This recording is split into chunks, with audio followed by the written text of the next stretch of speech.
അഭിമുഖം നടത്തി അതിൽ സംഘപരിവാർ എലമെന്റ് ഉണ്ടോ എന്നതിനാണ് അങ്ങേക്ക് ആശങ്ക. അങ്ങ് ഇതിനെ സംബന്ധിച്ചൊക്കെ നല്ലവണ്ണം പരിശോധിക്കണമെന്നാണ് എനിക്ക് പറയാനുള്ളത്. പിന്നെ മലപ്പുറത്തെ സംബന്ധിച്ച് നിറം പിടിപ്പിച്ചൊരു പ്രചരണത്തിന് സാധ്യതയുണ്ടായി എന്നാണ് അങ്ങ് പറയുന്നത്.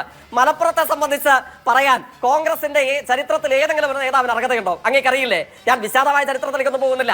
969 EMS ഗവൺമെന്റ് മലപ്പുറം ജില്ല രൂപീകരിക്കാൻ ഇച്ഛാശക്തിയോടെ കൂടെ മുമ്പോട്ടേക്ക് പോകുമ്പോൾ മലപ്പുറം ജില്ലാ രൂപീകരണ വിരുദ്ധ റാലി നടത്തിയത് കേരളത്തിൽ 2 കൂട്ടരാണ്. മാതൃഭൂമി ചർച്ചയിൽ കഴിഞ്ഞ ദിവസം ജെയ്സി തോമസ് 4 മിനിറ്റും 46 സെക്കൻഡും കൊണ്ട് പറഞ്ഞ കുറച്ച് വാചകങ്ങളുണ്ട്. മലപ്പുറം ജില്ലയെ സംബന്ധിച്ച് ചില മത സ്വർണ്ണ കച്ചവടക്കാരുടെ മുഴുവൻ കാറ്റഴിച്ചുവിട്ട പ്രതികരണം. ജില്ലയുടെ രൂപീകരണം തൊട്ട് ഇന്ന് വരെ സാധുക്കളായ ഒരു മതവിഭാഗത്തിൽപ്പെട്ട മനുഷ്യരെ പറ്റിച്ചും അവരുടെ സംരക്ഷകർ ചമഞ്ഞ് അവരെ വിറ്റ് ജീവിക്കുന്ന വിഭാഗക്കാരെ അടപടലം വലിച്ച് വെളിയിലിട്ട പ്രതികരണം കേൾക്കണം. തീർച്ചയായിട്ടും അങ്ങയുടെ ചോദ്യത്തിന്റെ മറുപടിയിലേക്ക് ഞാൻ വരിക തന്നെ ചെയ്യാം. തൊട്ടു മുമ്പ് സ്വാഭാവികമായി ചർച്ചയിൽ UDFന്റെ 2 പാർട്ടിയിലെ 2 പ്രധാനപ്പെട്ട വക്താക്കൾ ഈ ചർച്ചയിൽ പങ്കെടുക്കുന്നുണ്ട്. 2 പേരും അവരവരുടെ വേർഷൻ, അതായത് ഒരേ സ്റ്റാൻഡാണ് UDFന് ഈ വിഷയത്തിൽ ഉള്ളതെങ്കിലും കോൺഗ്രസ് പ്രതിനിധി അദ്ദേഹത്തിന്റെ സഹജമായ ശൈലിയിലും ലീഗിന്റെ പ്രതിനിധി അദ്ദേഹത്തിന്റെ സഹജമായ ശൈലിയിലും ഏതാണ്ട് ഒരേ സ്വഭാവത്തോടു കൂടിയുള്ള കാര്യങ്ങൾ ആവർത്തിക്കുന്നതിന് നമ്മുടെ ചർച്ചയിൽ നമ്മൾ സാക്ഷ്യം വഹിച്ചു. അപ്പൊ എല്ലാ ആരോപണങ്ങളോടും പ്രതികരിക്കാനുള്ള സമയം എനിക്ക് അനുവദിക്കേണ്ടതില്ല. പക്ഷേ അവർ ഉയർത്തിയ പ്രധാനപ്പെട്ട ചില അർദ്ധസത്യങ്ങൾ അല്ലെങ്കിൽ പാതിബന്ധ നുണകളുണ്ട്. അതിനോട് പ്രതികരിക്കാനുള്ള അവസരം അങ്ങനെ നൽകണമെന്ന് അഭ്യർത്ഥിക്കുകയാണ്. കോൺഗ്രസിന്റെ ആദരണീയനായ പ്രതിനിധി സംസാരിച്ച് വരവേ പറഞ്ഞു, റിലയൻസിന്റെ പൊളിറ്റിക്കൽ സ്ട്രാറ്റജിസ്റ്റോ മറ്റോ ആയി അറിയപ്പെടുന്ന ഈ ഒരു ചെറുപ്പക്കാരൻ മുഖാന്തരം RSSന്റെ ഒരു വേർഷൻ പ്രചരിപ്പിക്കാനുള്ള ഒരു ഉപാധിയായി ഈ അഭിമുഖം മാറിയില്ലേ? റിലയൻസ് മുഖാന്തരം, റിലയൻസിന്റെ ഒരു ഏജന്റ് മുഖാന്തരം സംഘപരിവാർ രാഷ്ട്രീയത്തിന്റെ പ്രചാരകനായി കേരള മുഖ്യമന്ത്രി മാറിയില്ലേ എന്ന നിലയിലാണ് അദ്ദേഹം സംസാരിച്ച് അവസാനിപ്പിച്ചത് എന്ന് നമ്മൾ പ്രേക്ഷകർ എന്നാണ് ഇതിൽ നിന്ന് മനസ്സിലാക്കേണ്ടത്. റിലയൻസിന്റെ ഒരു ഏജന്റ് മുഖാന്തരം ദ ഹിന്ദു എന്ന ദേശീയ ദിനപത്രത്തിൽ അഭിമുഖം നടത്തി സംഘപരിവാർ രാഷ്ട്രീയത്തിന്റെ ഒരു പ്രചാരവേല നടപ്പിലാക്കുന്ന ആളായി കേരളത്തിന്റെ മുഖ്യമന്ത്രി മാറി എന്നുള്ളതാണോ കോൺഗ്രസ് പ്രതിനിധി ചിന്തിക്കേണ്ടതില്ലേ? അങ്ങനെ സംഘപരിവാർ പ്രചാരവേല നടത്താൻ മാത്രം ഒരു ഗതികേട് കേരളത്തിന്റെ മുഖ്യമന്ത്രിക്കുണ്ടോ? കേരളത്തിലെ ഇടതുപക്ഷ രാഷ്ട്രീയത്തിന്റെ ഏതെങ്കിലും ഒരു പ്രതിനിധിക്കുണ്ടോ? ഇത് പറയുമ്പോൾ അങ്ങ് മനസ്സിലാക്കേണ്ടതാണ്, ഏതോ ഒരു പ്രതിനിധി മുഖാന്തരം പരോക്ഷ സംഘപരിവാർ പ്രചരണം എന്നുള്ളതാണ് അങ്ങയുടെ വാദം അല്ലെങ്കിൽ അങ്ങയുടെ ആരോപണം. തിരികെ അങ്ങയുടെ നേതാക്കന്മാർ എന്താ ചെയ്തുകൊണ്ടിരിക്കുന്നത്?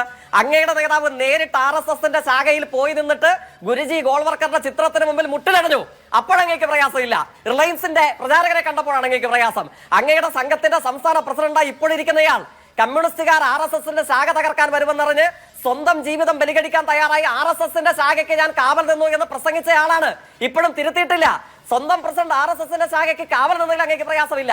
റിലയൻസിന്റെ ഒരു പ്രചാരകൻ മുഖാന്തരം ഒരു അഭിമുഖം നടത്തി അതിൽ സംഘപരിവാർ എലമെന്റ് ഉണ്ടോ എന്നതിനാണ് അങ്ങേക്ക് ആശങ്ക. അങ്ങ് ഇതിനെ സംബന്ധിച്ചൊക്കെ നല്ലവണ്ണം പരിശോധിക്കണമെന്നാണ് എനിക്ക് പറയാനുള്ളത്. പിന്നെ മലപ്പുറത്തെ സംബന്ധിച്ച് നിറം പിടിപ്പിച്ചൊരു പ്രചരണത്തിന് സാധ്യതയുണ്ടായി എന്നാണ് അങ്ങ് പറയുന്നത്. മലപ്പുറത്തെ സംബന്ധിച്ച് പറയാൻ കോൺഗ്രസിന്റെ ചരിത്രത്തിൽ ഏതെങ്കിലും ഒരു നേതാവിന് അർഹതയുണ്ടോ? അങ്ങേക്കറിയില്ലേ? ഞാൻ വിശാലമായ ചരിത്രത്തിലേക്കൊന്നും പോകുന്നില്ല.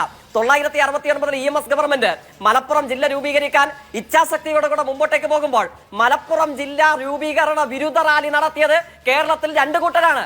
അങ്ങേക്ക് ചരിത്രം അറിയില്ലെങ്കിൽ നിർബന്ധമായും KPCC ഓഫീസിൽ കോൺഗ്രസിന് കൂടെ അപവാദമായി ചരിത്രം അറിയാവുന്നവരുണ്ടെങ്കിൽ അവരോട് ചോദിക്കണം, ആരാണ് മലപ്പുറം ജില്ലാ രൂപീകരണ വിരുദ്ധ റാലി നടത്തിയത്? ഭാരതീയ ജനസംഘത്തിന്റെ വലത് കൈ പിടിച്ച് മലപ്പുറം ജില്ല മാപ്പിളസ്ഥാനാണെന്ന് പറഞ്ഞത് കോൺഗ്രസിന്റെ നേതാവായിരുന്ന കേളപ്പനാണ്. അന്ന് AKG പൊട്ടിത്തെറിച്ചു. അങ്ങയോടൊപ്പം ഒരുമിച്ച് പ്രവർത്തിച്ചതിൽ എനിക്ക് മനസ്താപം തോന്നുന്നു. അങ്ങ് ഈ തെമ്മാടിത്തരം കലർന്ന പ്രസ്താവന പിൻവലിക്കണമെന്ന് പറഞ്ഞത് കമ്മ്യൂണിസ്റ്റ് പാർട്ടിയുടെ നേതാവായ AK ഗോപാലനാണ്. മലപ്പുറം ജില്ലയെ മാപ്പിളസ്ഥാൻ എന്ന് വിളിച്ച കോൺഗ്രസ് നേതാക്കന്മാർ, അഭിനവ കോൺഗ്രസ് നേതാക്കന്മാർ ഇന്ന് നെഞ്ചുപൊട്ടി കരയുകയാണ്. ആദ്യം നിങ്ങൾ പശ്ചാത്തപിക്കുക. മലപ്പുറത്തോടും കേരളത്തോടും കുറ്റമേറ്റ് പറ. മലപ്പുറത്തെ മാപ്പിളസ്ഥാൻ എന്ന് വിളിച്ച കോൺഗ്രസ് നിലപാട് തെറ്റാണ്. മലപ്പുറത്തെ രൂപീകരണത്തെ എതിർത്ത് RSSുമായി ഒരുമിച്ച് സമരം ചെയ്ത ഞങ്ങൾ ഇന്ന് പശ്ചാത്തപിക്കുന്നു. എന്നിട്ട് വേണം നിങ്ങൾ മലപ്പുറത്തെ കുറിച്ച് സത്യസന്ധമായി എന്തെങ്കിലും അഭിപ്രായം പറയാൻ. പിന്നെ ലീഗ് പ്രതിനിധിയുടെ വാദം എന്തൊക്കെയാണ്? അദ്ദേഹം പറയുന്നു, ഇങ്ങനെ രാജ്യദ്രോഹം അല്ലെങ്കിൽ വർഗീയ കലാപം ഒക്കെ സൃഷ്ടിക്കാൻ പര്യാപ്തമായ ഒരു പ്രയോഗമല്ലേ ഇതാണോ വർഗീയ കലാപം നടത്താൻ പര്യാപ്തമായ പ്രയോഗം? അങ്ങേക്ക് പൊള്ളിയില്ലേ? പരിശുദ്ധ ഖുർആനിനുള്ളിൽ സ്വർണം കടത്തി എന്ന് പറഞ്ഞപ്പോഴോ അത് ആരുടെ തകർക്കാൻ വേണ്ടിയിട്ടായിരുന്നു? ഏത് മതവികാരത്തെ അത് തകർത്ത് കളഞ്ഞത്? ഏത് മതവികാരത്തിന് നേർക്കുള്ള പച്ചക്കള്ളമറക്കാലെന്ന പ്രയോഗമായിരുന്നു അത്? മലപ്പുറത്ത് അങ്ങേക്കറിയാമല്ലോ, അനാഥാലയങ്ങൾ വിതരണം ചെയ്യുന്നതിനാണ് പലപ്പോഴും ഈന്തപ്പഴം ഉൾപ്പെടെയുള്ള ഇക്കാര്യങ്ങൾ കൊണ്ടുവരുന്നത്. ആ ഈന്തപ്പഴത്തിന്റെ കുരുവിനുള്ളിൽ സ്വർണം കടത്തി എന്ന പച്ചക്കള്ളം പ്രചരിപ്പിച്ചവരാരാണ്? കേരളത്തിലെ മാധ്യമങ്ങളും അങ്ങയുടെ പാർട്ടിയുടെ നേതാക്കന്മാരുമായിരുന്നില്ലേ? തെറ്റിദ്ധരുത്തിയോ? ഖേദം പ്രകടിപ്പിച്ചോ? അപ്പോ ഞങ്ങൾ ഖുർആനിനുള്ളിൽ സ്വർണം കടത്തിയെന്ന പച്ചക്കള്ളം പറയും. മതവികാരം വ്രണപ്പെടാൻ പാടില്ല, വർഗീയ കലാപം ഉണ്ടാകാൻ പാടില്ല. മലപ്പുറത്ത് അനാഥാലയങ്ങൾ പാവങ്ങളായ കുഞ്ഞുങ്ങൾക്ക് കൊടുക്കാൻ കൊണ്ടുവന്ന ഈന്തപ്പഴത്തിനുള്ളിൽ സ്വർണം കടത്തി എന്ന അങ്ങേയറ്റം വിഷം ഞങ്ങൾ പ്രചരിപ്പിക്കും. അതിന് കേരളത്തിലെ മാധ്യമങ്ങൾ നേതൃത്വമാകും. ഞങ്ങൾ ഖേദം പ്രകടിപ്പിക്കില്ല, ഞങ്ങൾ കുറ്റമേറ്റ് പറയില്ല. അപ്പൊ പക്ഷെ എന്തില്ല? മതവികാരം വ്രണപ്പെടില്ല, വർഗീയ കലാപം ഉണ്ടാകില്ല. നിങ്ങൾ തന്നെ ഇതൊക്കെ പറയണം അല്ലേ? അങ്ങേക്ക് ഓർമ്മയില്ലേ? നബി തിരുവമ്പ്രം പറമ്പിൽ നബീസ എന്ന് പറയുന്ന പെൺകുട്ടിയെ നിസ്കാരപ്പായിൽ വെച്ച് ബലാത്കാരം ചെയ്തു എന്ന പച്ചക്കള്ളം നിങ്ങൾ പ്രചരിപ്പിച്ചില്ലേ? അതിന്റെ പേരിൽ ബിനു എന്ന് പറയുന്ന ഈന്തുള്ളത്തിൽ ഒരു ചെറുപ്പക്കാരനെ നിങ്ങൾ വെട്ടിക്കൊലപ്പെടുത്തിയില്ലേ? അന്ന് വർഗീയ കലാപം ഉണ്ടാകേണ്ടതല്ലായിരുന്നോ? ആരാണ് നഷ്ടം സഹിച്ചത്? ഞങ്ങളാണ്. കേരളത്തിലെ ഇടതുപക്ഷമാണ്. ഒരു മുസ്ലിം സ്ത്രീയെ ചർച്ചയിൽ UDF നിന്ന് 2 പേർ, കോൺഗ്രസുകാരുടെ കാര്യം പറയാൻ ശബരിനാഥനും ലീഗിന്റെ കാര്യം പറയാൻ ഷാഫി ചാലിയും. മറുപടി കേട്ട് 2 പേരുടെ അണ്ണാക്കിൽ പിരിവെട്ടിയ അവസ്ഥ.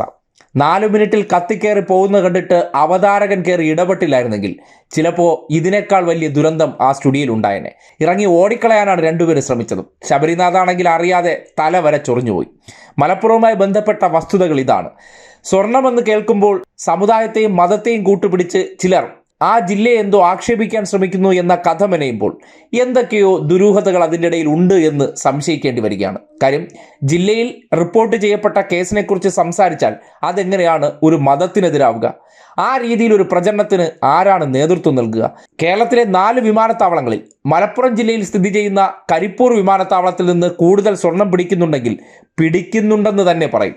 അതിനാണ് പലതരത്തിലുള്ള ഇരവാദങ്ങൾ ഇറക്കിയും സ്വർണ്ണക്കടത്തിന്റെ കാരിയർമാരെ കൊണ്ടിറക്കി ന്യായീകരണമിറക്കി മെഴുകാൻ ശ്രമിക്കുന്നത്. പൊളിച്ചടുക്കി കൈ കൊടുത്തിട്ടുണ്ട്. ഇതിനേക്കാൾ ഒരു ഗംഭീര മറുപടി ഇനി കൊടുക്കാനില്ല തന്നെ. വന്നിരുന്നത് അബദ്ധമായി പോയെന്ന് തോന്നുകയാണ്. കേട്ടവർക്ക് മത സാമുദായിക വികാരം മാറ്റിവെച്ചിട്ട് ആ പറഞ്ഞ ചരിത്രത്തിന്റെ വസ്തുതയെക്കുറിച്ച് ചിന്തിച്ചാൽ ബാക്കിയുള്ളതെല്ലാം ഇതൊക്കെ മറയ്ക്കാൻ വേണ്ടിയുള്ള കൃത്രിമ കഥകളാണെന്ന് ബോധ്യപ്പെടും.